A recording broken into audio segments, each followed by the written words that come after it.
Hello बच्चों, आज हम लोग जानेंगे प्रोविजन फॉर डाउटफुल डेट्स के बारे में, उसका ट्रीटमेंट देखेंगे और उसके बारे में डीप में हम लोग डिस्कस करते हैं। So let's discuss.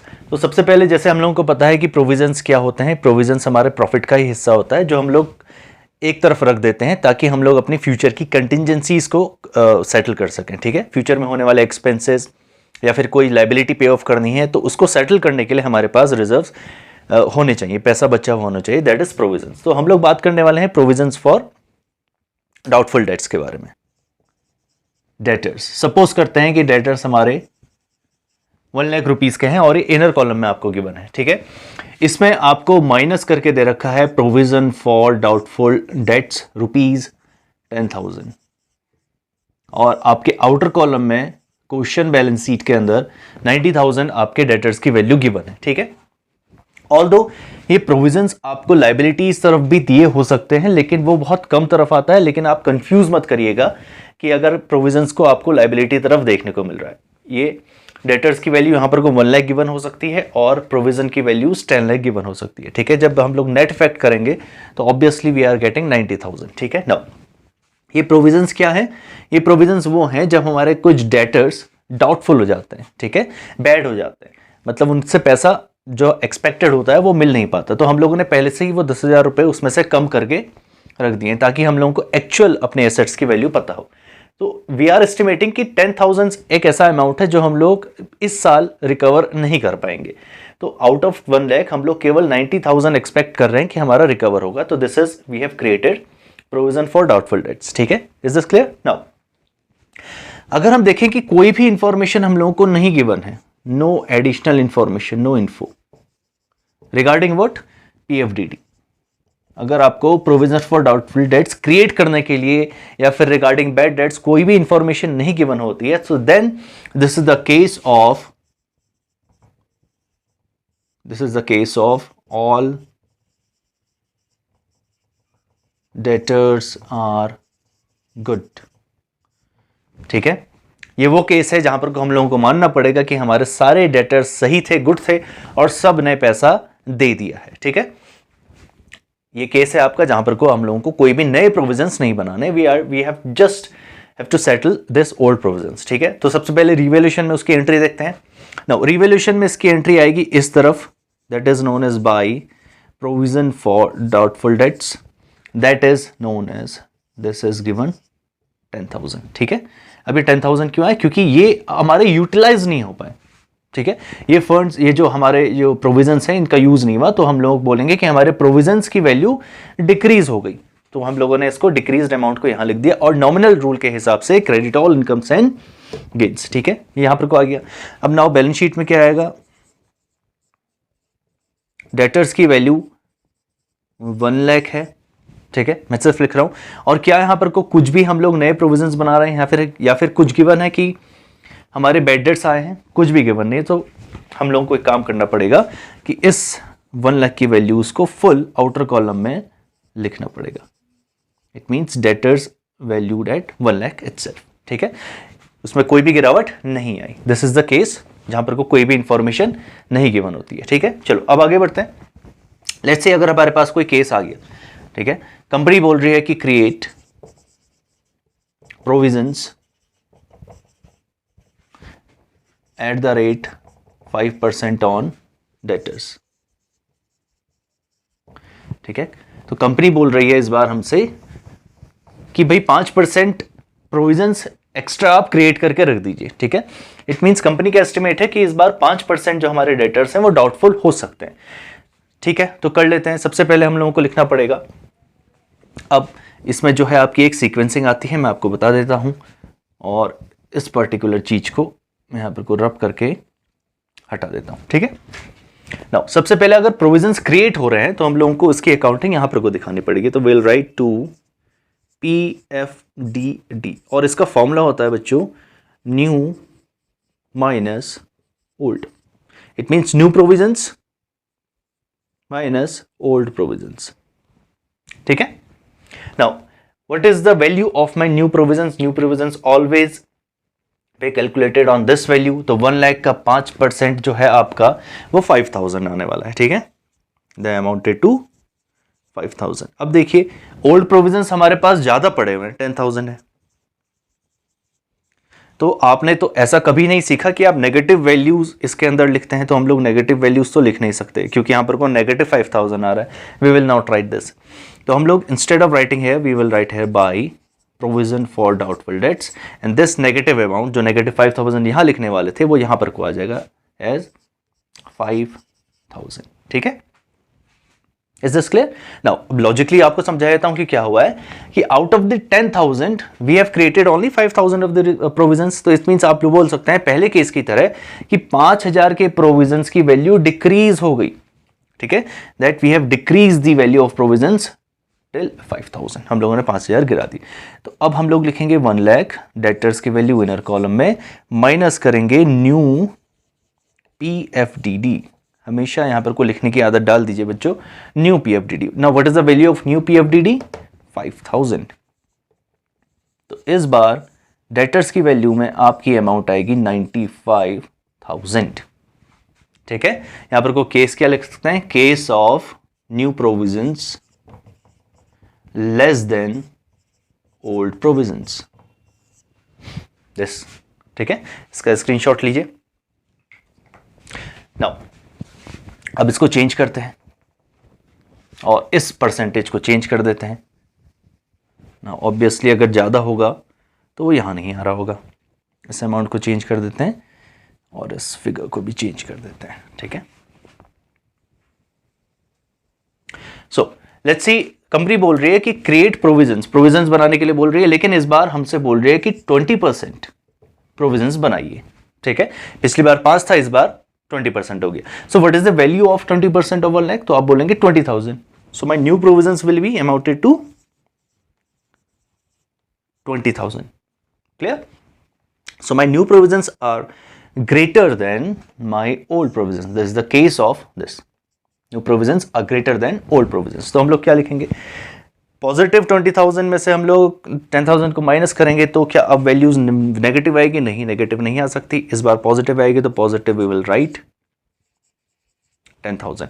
It means now, it means जो हमारा पहला प्रोविजन था 10,000 का, ठीक है, इसमें मैंने एडिशनल 10,000 ऐड किए in order to reach 20,000 of the provisions. ये है कहानी बच्चों।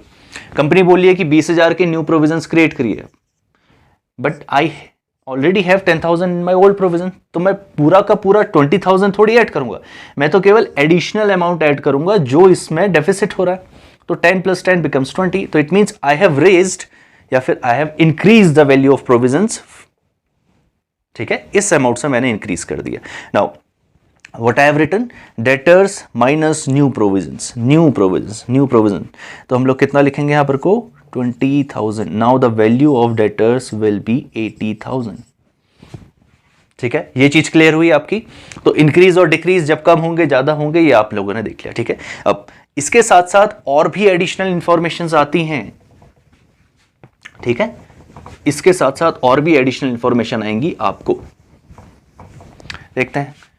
Let's see, create provisions 20% on doubtful debts। तो इससे पहले आपकी एक इंफॉर्मेशन और गिवन हुआ करेगी, वो है bad debts amounted, मैं शॉर्ट में लिख रहा हूं बच्चों, amounted to 10,000।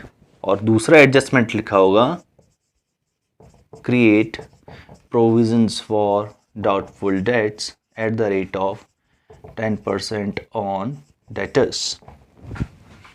ठीक है ना, हम लोगों ने प्रोविजंस इसीलिए बनाया था कि सपोज अगर हमारे बैड डेट्स हो गए तो रिकवर करने के लिए हमारे पास कुछ ना कुछ अमाउंट होना चाहिए। ठीक है, तो ऑल ऑफ अ सडन अगर हम लोगों को कोई एक्सपेंस पे करना है तो उसके लिए हमारे पास पहले से पैसा होना चाहिए, और हम लोगों ने वो काम पहले से करके रखा हुआ था, प्रोविजंस बना के रखे हुए थे। ठीक है, नाउ लेट्स सी ये हुआ क्या है। तो सबसे पहले बैड डेट्स होगा हमारा, तो मैं सीक्वेंसिंग बता देता हूं। जो डेटर्स होंगे, डेटर्स की वैल्यू है आपकी 1 लाख। ठीक है, या फिर 1 लाख नहीं, पहले मैं आपको कॉन्सेप्ट लिखा देता हूं, उसके बाद केस में देखेंगे। तो डेटर्स में से सबसे पहले माइनस करना है आपको bad debts.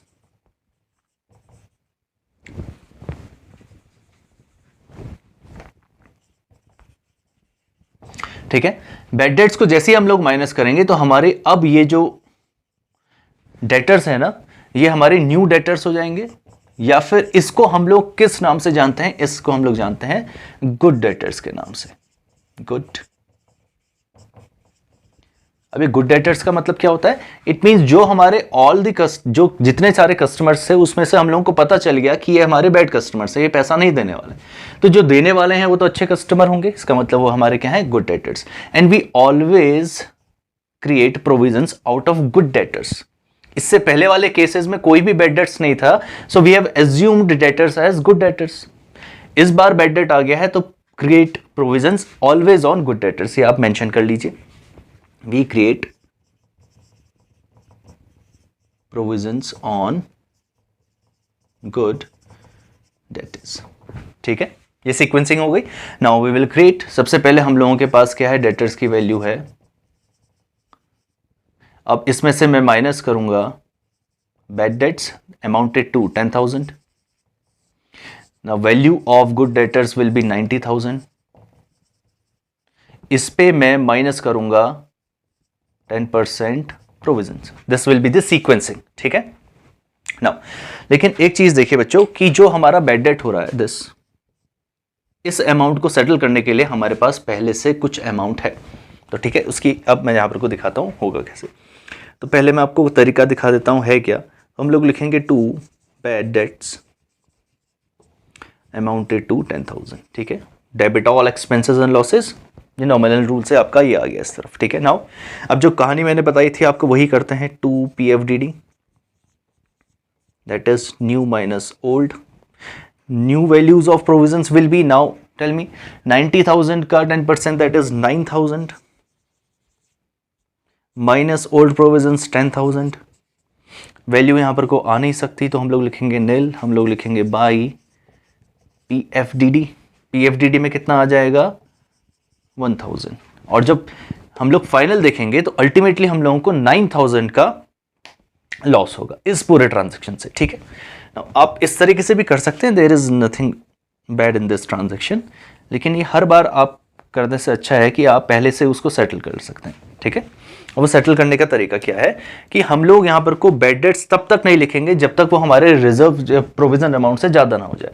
It means we have provisions of 10K and the bad debts amounted to 10K। ठीक है, इसका मतलब all the provisions are now utilised. Now old provisions valued at 0। Old provision की वैल्यू कितनी हो गई, 0। We have nothing left in old provisions, क्योंकि हम लोगों ने सारा का सारा लॉस उससे बेयर कर लिया। तो बैड डेट्स कितने के हुए, 0 के। बैड डेट्स तो हुए ही नहीं। ठीक है, क्योंकि हमारे पास जो प्रोविजंस थे हम लोगों ने अपने ओल्ड प्रोविजन से उसको सेटल कर दिया। नाउ न्यू माइनस ओल्ड, क्या ओल्ड की वैल्यू मैं कितना बोल रहा हूँ, 0। तो एक 0 लिखूँ, सारे 0 लिखूँ, बातें की है तो मैं एक ही 0 लिख लेता हूँ। ठीक है। तो बताइए अब देखिए हम लोगों का जो प्रोविजन का अमाउंट है वो कितना आएगा, 9,000। क्या इस तरफ कुछ अमाउंट आएगा, नहीं, इस तरफ कोई अमाउंट नहीं आएगा। मैं इसको रब कर देता हूँ। ठीक है, बात वही है, पहले भी मैंने बोला था नेट लॉस हमारा 9 का आ रहा है, अभी भी नेट लॉस 9 का आ रहा है। तो हम लोग यहाँ पर को अब सीक्वेंसिंग देखते हैं, यहाँ पर को जरूर करना पड़ेगा। सबसे पहली प्रीफरेंस होगी बैड डेट्स की, अमाउंटेड टू 10,000। यहाँ पर को लिखेंगे 90,000। इसके बाद हम लोग माइनस करेंगे न्यू PFDD। ठीक है, PFDD की वैल्यू कितनी है न्यू की, 9,000। Now the values of debtors will be 81,000. Is this clear? इसकी आप अकाउंटिंग का स्क्रीनशॉट जरूर लीजिए। ठीक है, इससे पहले वाले का भी रिवाइंड करके आप कर लीजिएगा, और इसको भी, दोनों एक ही तरीके से है। कभी भी आपकी बुक में या फिर आपके टीचर बताएंगे तो कंफ्यूज मत करना इसको। ठीक है।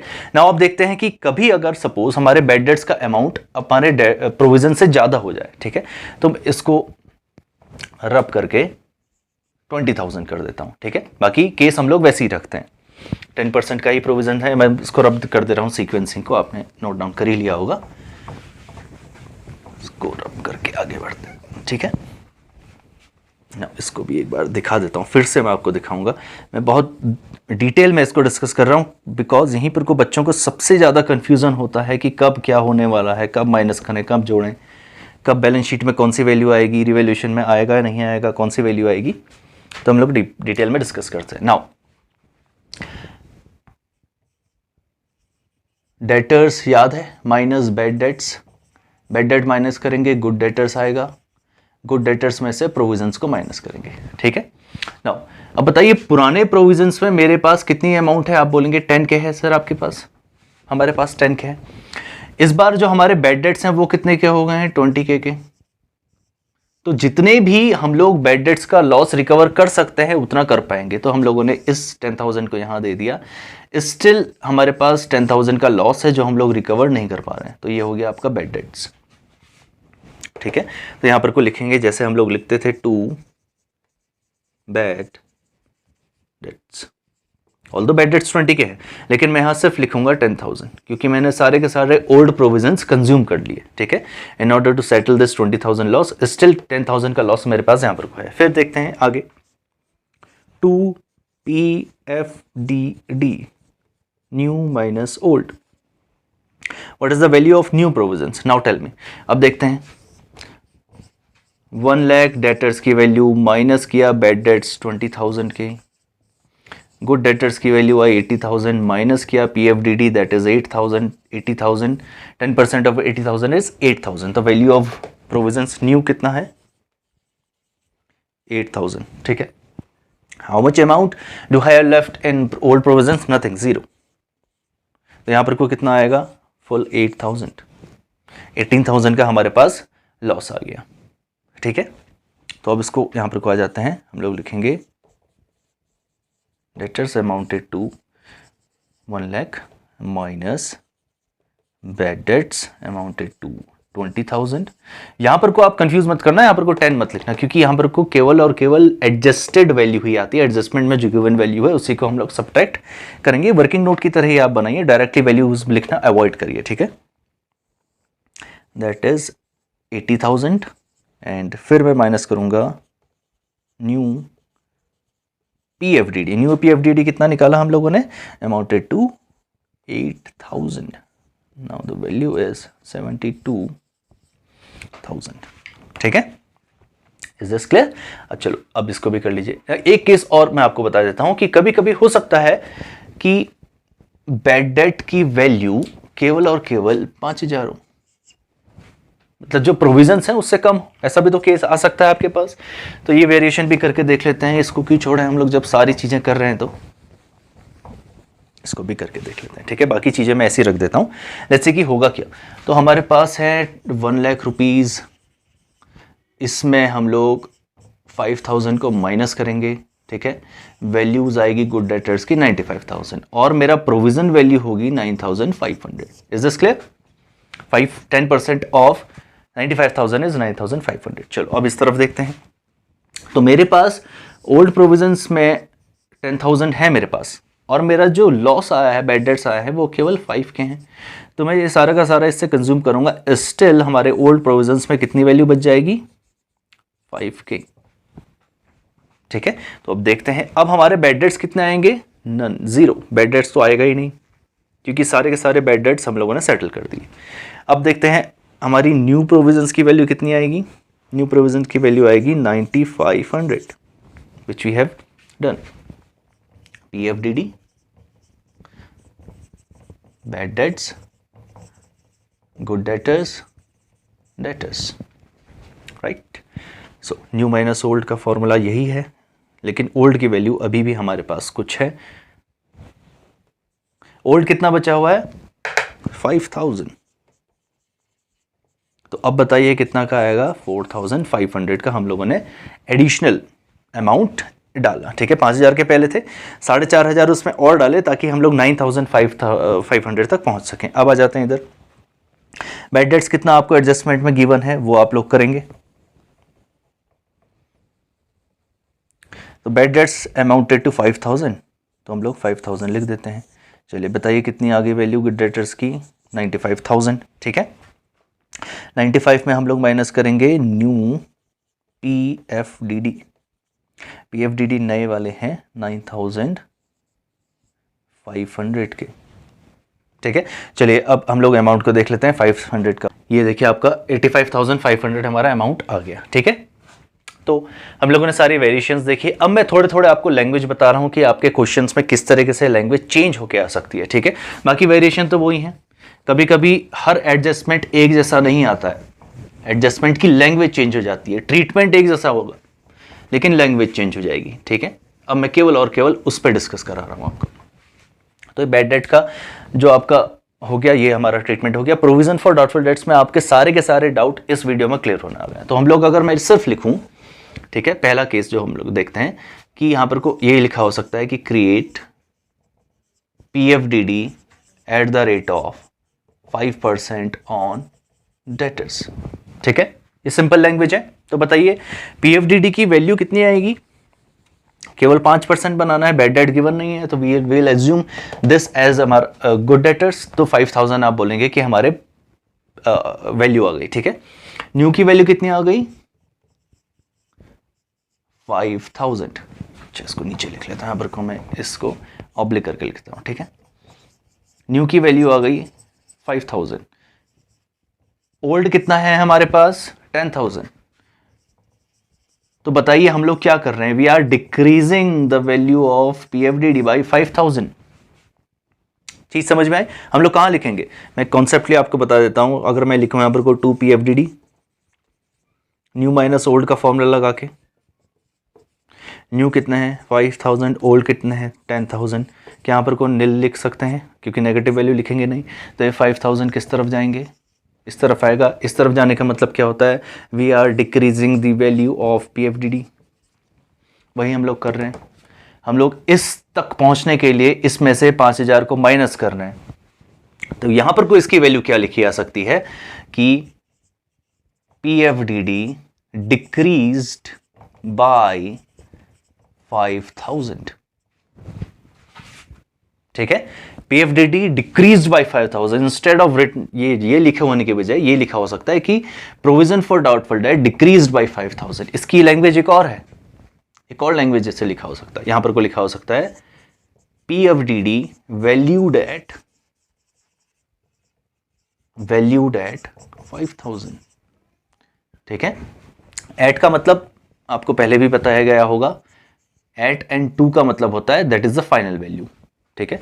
एट और 2 का मतलब क्या होगा, फाइनल वैल्यू। तो मैं यहां पर को लिख लेता हूं 2 5000, वैल्यू 2 5000 या फिर वैल्यूड एट 5000, दोनों एक ही हैं।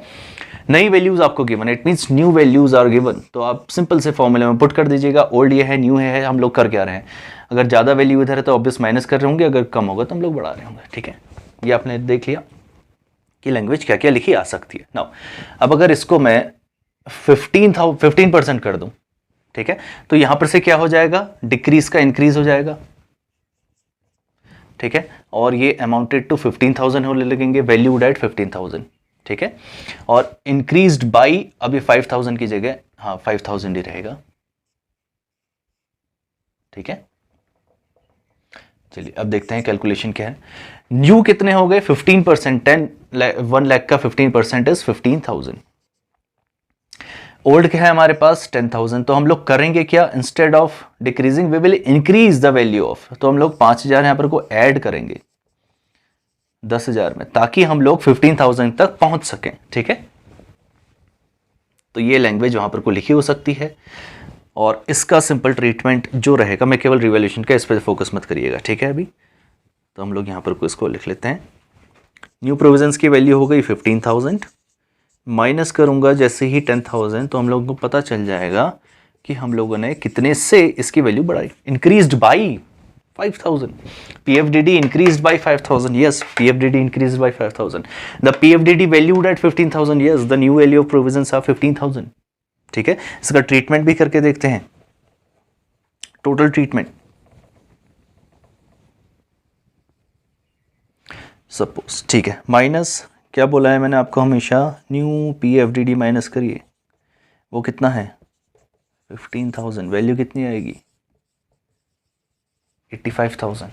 इज इट क्लियर और नॉट।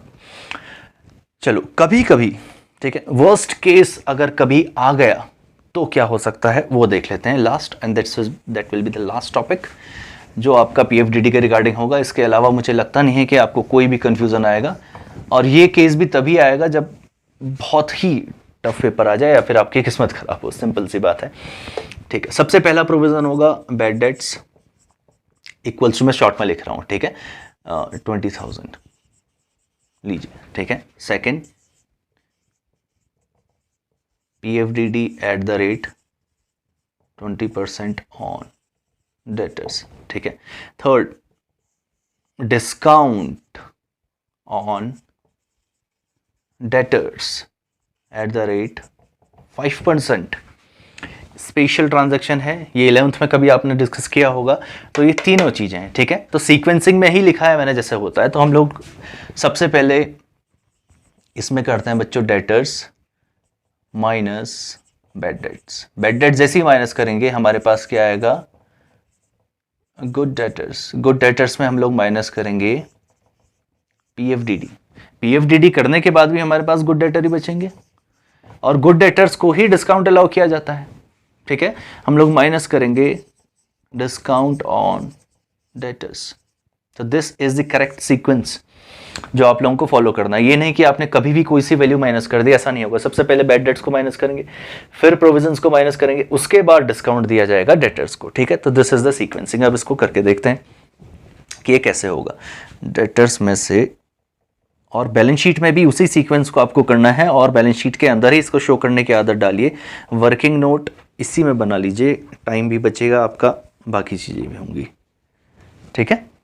नाउ करके देखते हैं, इसको मैं रब कर देता हूं, ठीक है। How much amount do I have in my reserve, या फिर हमारे पास प्रोविजंस कितने हैं, 10 के। हमारे बैड डेट्स कितने हो गए, 20 के। स्टिल रिकवर नहीं हो पाया, तो 10 के बैड डेट्स फिर भी बचे। तो मैं यहाँ पर को आ जाऊंगा, सबसे पहले 2 बैड डेट्स कितना, 10,000, ठीक है। चलिए मैं साइड बाय साइड इसको भी करते रहता हूँ। 1 लाख, चलिए यहाँ पर को कर लेते हैं। 1 lakh minus bad debts amounted to 20,000। Value of good debtors 80,000। चलो अब PFDD क्रिएट करते हैं। PFDD कितना है हमारे पास, the value of PFDD will be 80,000 बचे हैं, और उसका 10% निकालना है, तो 8,000 है हमारे पास, ठीक है। PFDD आ गया हमारे पास 8,000 के, तो माइनस न्यू PFDD 8,000।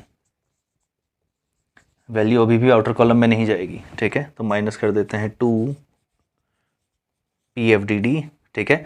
ओल्ड कितने बचे हैं हमारे पास, ओल्ड तो है ही नहीं, फिर भी मैं आपको लिख के दिखा देता हूं। न्यू माइनस ओल्ड 0, तो हमारे पास 8,000 इधर अमाउंट आएगा, ठीक है। Now if we allow discount to debtors, it means हम लोग अपना लॉस कर रहे हैं, हम लोग अपने आप को कम पैसा मिलने वाला है, तो इट मीन्स हमारे नॉमिनल के डेबिट की तरफ ही आना है वो, ठीक है। तो यहां पर को आ जाएगा 2 discount on debtors at the rate of 5%, ठीक है। किस पे निकलेगा ये 5%, 72,000 पे निकलेगा, ठीक है। मल्टीप्लाई बाय 5 डिवाइडेड बाय 100, ठीक है। तो 7200 डिवाइडेड बाय 2 बिकम्स 3600, ठीक है। तो कितनी वैल्यूज आई हमारी, 3600। तो अगर मैं इसमें से 3600 को माइनस कर दूं, तो that is the amount which we are getting. तो यहां पर को लिखूंगा माइनस डिस्काउंट ऑन डेटर्स, ठीक है। चलिए वैल्यू निकाल लेते हैं।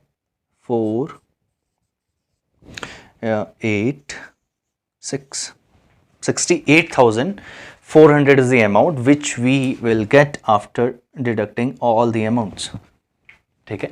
और ये आपका सबसे नॉर्मल जो केस है उससे बिल्कुल डिफरेंट है, क्योंकि इसमें डिस्काउंट ऑन डेटर्स भी जुड़ गया है आपका, ठीक है।